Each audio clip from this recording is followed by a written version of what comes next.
Identifying the master eye is critical to becoming a good wing shooter. Well, how do you figure out what is your master eye? This is the simple way to do it.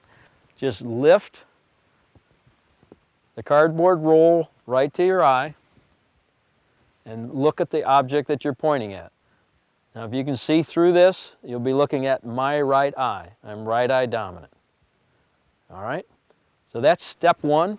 You've seen a lot of people do this test also, where simply just make a little hole with your two hands wrapped together and bring up your hands to encompass the target you're focusing on. And that should be over my right eye. Now that tells you what your dominant eye is, but that's not always the problem.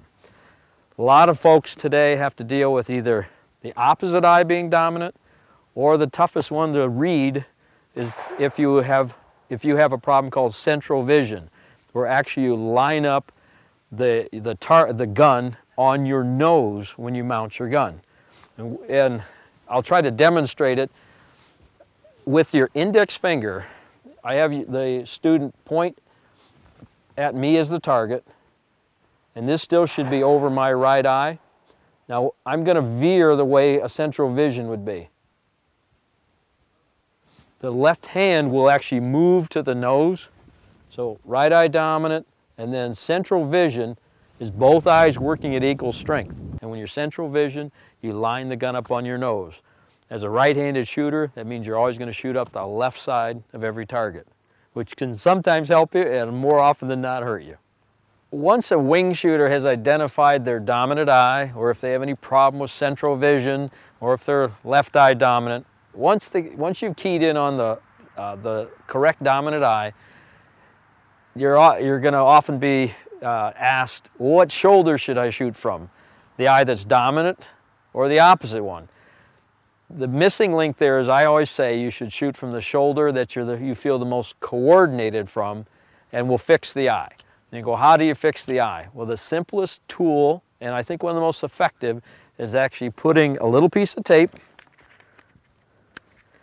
in the position of the dominant eye when the gun is mounted. Typically, the piece of tape will go a little high and a little to the left for most people, because your head position changes slightly when you finish your gun mount. But a piece of tape about that size can make a world of difference. What it ultimately does is when you finish your gun mount, your eye that's over the gun stays dominant, and your true dominant eye is now blocked from view.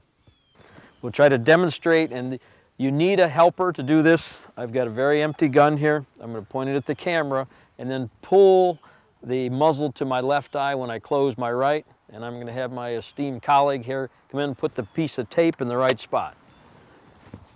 So here we go. That's right eye. I'm going to close my right, pull to my left, come in and put it over my left eye. About there? Right over it, cover it. There you go. And I'm back to being right eye dominant. One way to test it is with the gun mount, close your right eye, and if your vision is blocked by the piece of tape, you've got it in the right spot. One thing good about using the tape as a method of eliminating an opposite eye problem is that your peripheral vision and depth of field still works as it's meant to.